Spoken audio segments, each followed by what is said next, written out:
ako na obserbahan ang kalainan sa mga activities nga akong naatinan tungod kay dugay-dugay nata sa barangay, pero karon lang nako na obserbahan ang bag-o nga pamaagi aron nga kita mahibaw-an pod sa atong mga lupong taga pamayapa ug mga katawhan sa barangay Panagan.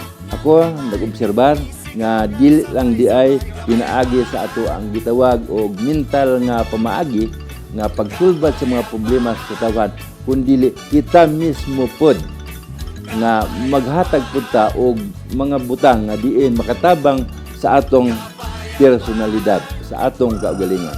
Ang akong paborito sa nga ako nahibaw-an gahapon kato ang gitawag og breathing exercise. Akong naobserbahan nga dako kayog ikatabang sa ako mismo nga panglawas. Kay usahay manggod ako maglisod og ginhawa, nay panahon nga maglisod og ginhawa apan karon ako nahibaw-an ug ako natuklasan nga usa ni anak ka pamaagi sa pagkuan sa atong breathing pinaagi sa atong mga kamot makatabang diay gyud og dako sa atong panglawas.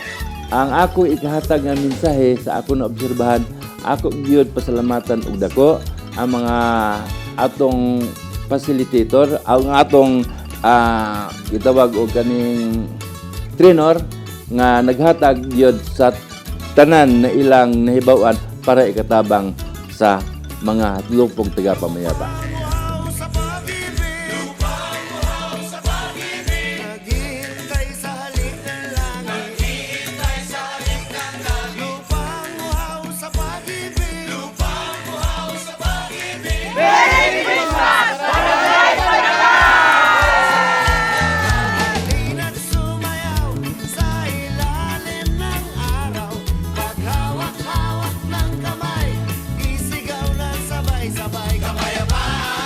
Okay, maing udto sa tanan, no.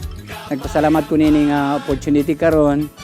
Kauban ako ang tanang miyembro sa Lupon diri sa Barangay Panakan. Do na may activity karon nga ginatawag og capacity building, no. Dako kaning oportunidad para sa mua kay daghan mig nakatunan, no, with regard sa paano nato i-manage ang ato ang sarili atong kaugalingon, no. Di nato malikayan from time to time na yung mga problema, stressful ang ato ang kaugalingon, ang atong lawas, kumikan sa mga problema o gusto punta mo tabang sa mga tao nga mulud gyapon na sa busang problema.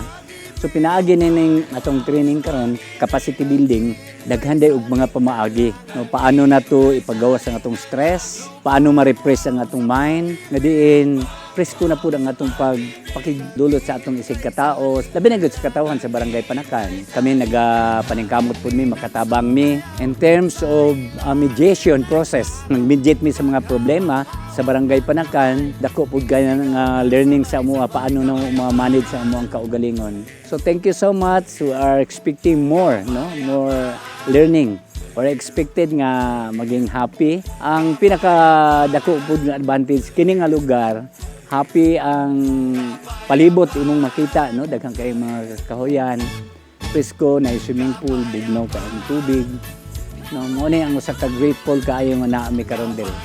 So salamat sa tanan, salamat sa mga facilitator ug salamat sa mga kaubanan namo nga membro sa Lupong taga pamayapa. Daghang salamat ug maayong hapon kaninyong tanan.